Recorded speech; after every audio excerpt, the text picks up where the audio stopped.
Hi there.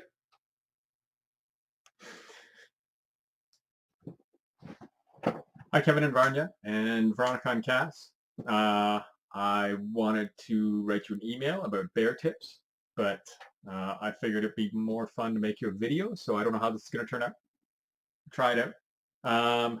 Hope everybody's doing okay. I hope your dogs are okay in Australia, your beautiful dogs that I've seen in pictures. Um, I ran into a couple of bears in Yellowknife. So if you know where Yellowknife is, if you go to middle of Canada, Edmonton, and then you drive straight north for 10 hours, and then you hop over Great Slave Lake on like a boat or a plane. And then I was in Yellowknife, and then I took another little plane that would fly out to a lake that was about a 20-minute flight. And that's where I lived for a few summers, working in a fishing lodge. And a lot of time I was the only person there, so the only person for 20 miles. And I did see a few bears. There were black bears, which I gather in Quebec you have black bears as well. Burls bear tips. So being out at the fishing lodge, I was kind of isolated. The plane would come out sometimes twice a week, sometimes once a week, and pick up people and drop people off, and drop me off a cardboard box with food in it. So it was a little bit like coronavirus isolation. It was really beautiful, and it was a beautiful place to be, which it looks like your area in Quebec is. I'm in Toronto, which is fine, and I go to the park regularly, but it's I would rather be in the woods for sure right now. So the first bear I saw, we'll call that bear encounter number one. So bear encounter number one was I was coming along the path, and I was going from the ice house to some of the cabins, and a bear crossed the path, and I was like 20 years old. I hadn't seen a lot of bears. I'd worked in the woods though. And so I just stopped, and the bear came out on the path, and it's big and black and rather beautiful, and it stood up on its hind legs. I guess it had arms down, and a bear on its hind legs is impressively tall. And then later, when I flew back to town, I spoke to the owners about it, and one of them said, "What happened?" And I said, "Well, I just saw the bear, and then I didn't see it again." And I said, "It was funny. He like stood up. They're really impressively tall when they stood up." And he said, "Oh, that's odd. That's aggressive behavior." So if the bear stands up, you're probably doing something wrong. In my case, what we estimate is there was probably a bear cub in the area that I hadn't seen, and the bear was protecting the cub. Now, I'm assuming I was not between the bear and the cub, and that would be very bad. But so tip number one is if the bear stands up, that's then you are upsetting the bear, and upsetting a bear is not a good plan. Two. Okay, and between bear tip one and two, we're having a coffee break. I've got my coffee pot. All right. All right. Bear tip two. Bear tip two is that bears like to eat, and they go where the food is. So my second big bear encounter was at the fishing lodge, and I had a kitchen, and it was like a plywood house with a canvas roof. It was kind of they're called pioneer tents. They're a canvas tent that I think mining companies used to use, and they would build them with a wood frame, like just posts, and then a plywood wall that came about halfway up, and the rest of it was canvas. And then now in modern times, they would put a waterproof tarp on top of that. And what they did for us is it had a plywood floor, and they would put a whole bunch of them in a row and connect them together, so it would become one long hallway. That was cool. And the end of it was my kitchen, which I had a fridge, so that was I didn't have much electricity, so it ran off a big propane tank that they would fly in, and I had a stove that ran off a propane tank, and there was food in there, and the bear broke in, and it had a regular door, but the bear had pushed on the door, and so the door handle didn't work anymore. The door came down, and then it kind of bent at the bottom and had some like bear scratching on it.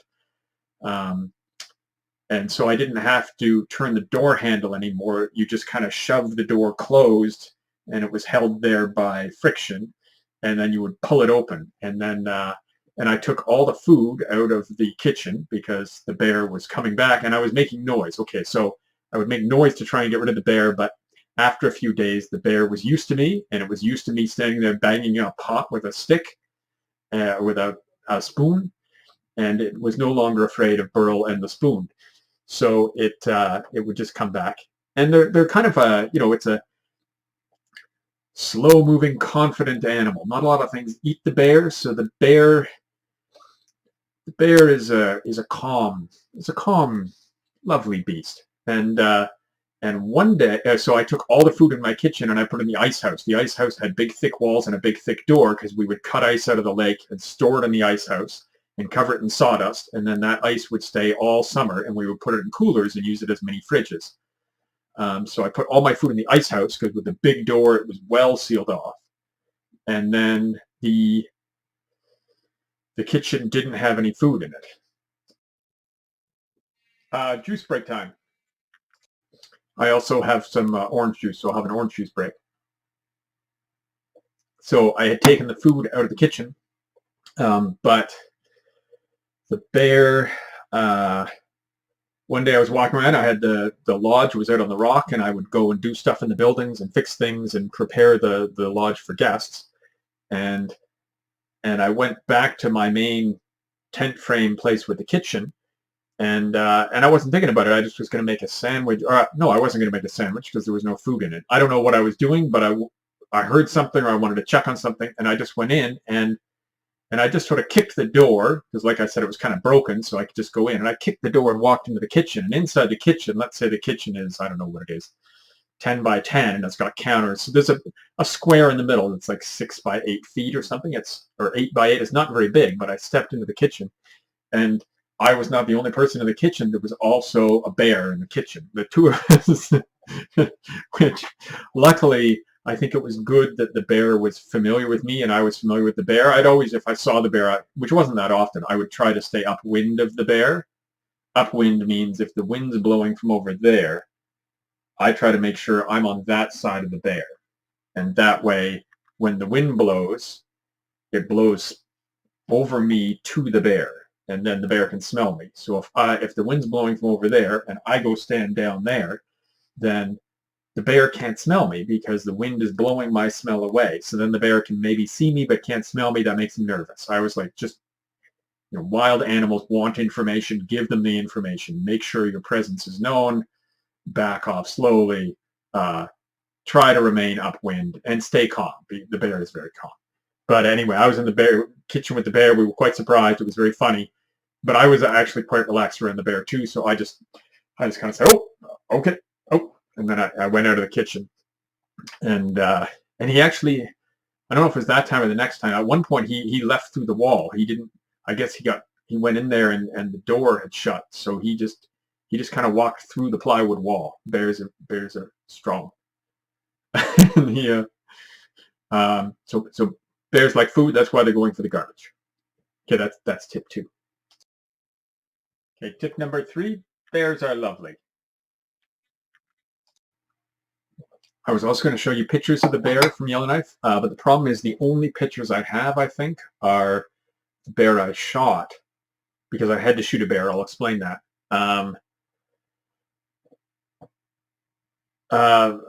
But they're gory. Like, it was a beautiful. Oh, bears are lovely. So that will be tip 3. Tip 3 is bears are lovely. If you get up close, which unfortunately you only do if you've killed the bear.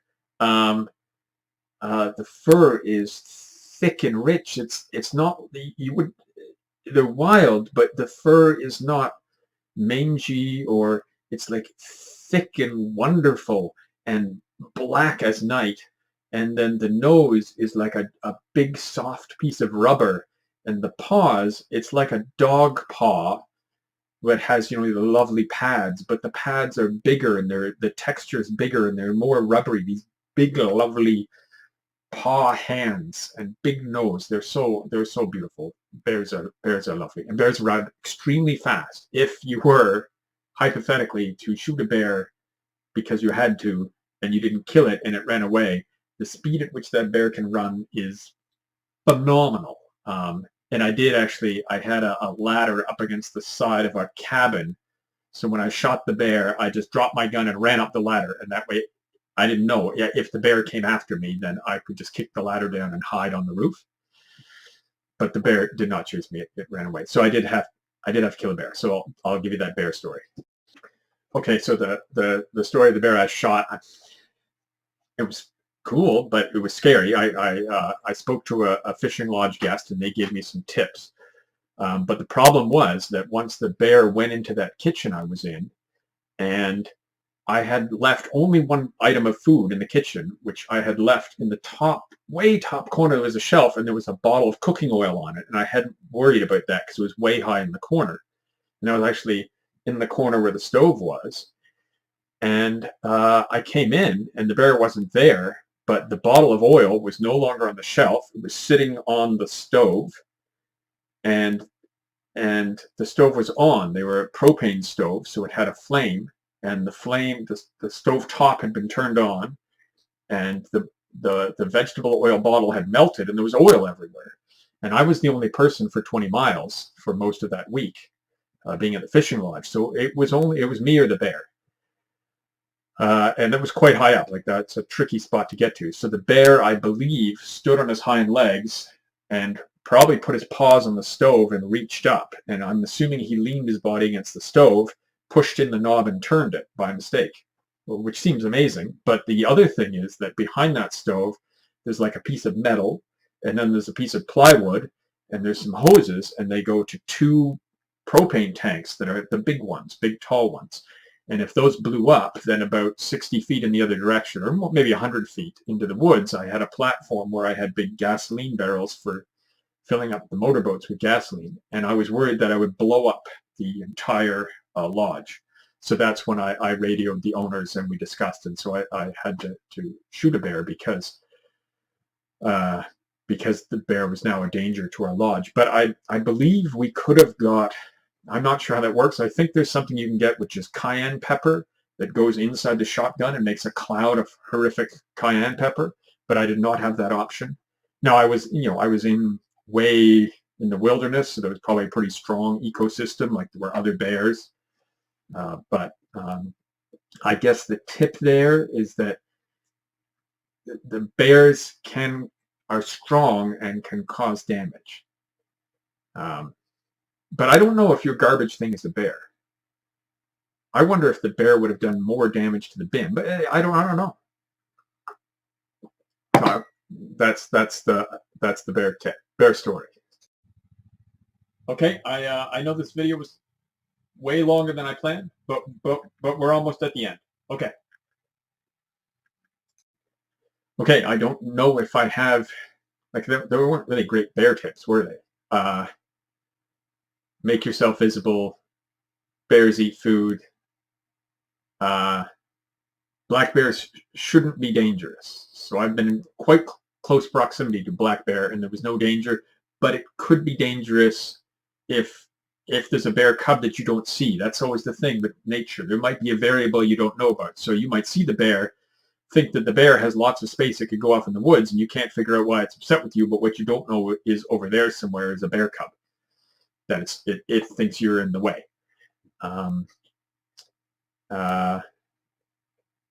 But I think I don't really think I had bear tips. I think I had bear stories. So that's it. I hope you're all doing great. I love your Facebook posts, and I hope your radio broadcast went well. And Kevin, I assume you're like just doing. I'm assuming you had like a plan to remote work this year anyway from Quebec. So maybe that's all good.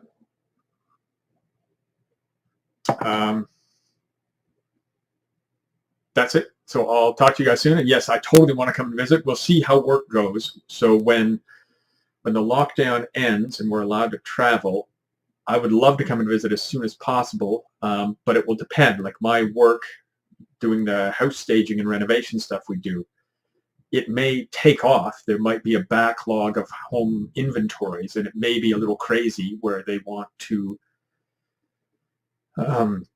sell all the backlog of houses as soon as possible, or there may be a warm up, or It's just like three of us in the company, so the company structure may have changed. I don't know what will happen.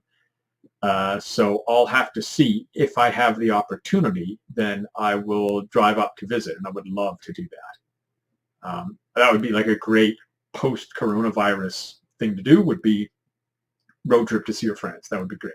And we can eat and horse around. That would be great. So we'll see how that goes, and I'll talk to you soon. Okay, bye-bye.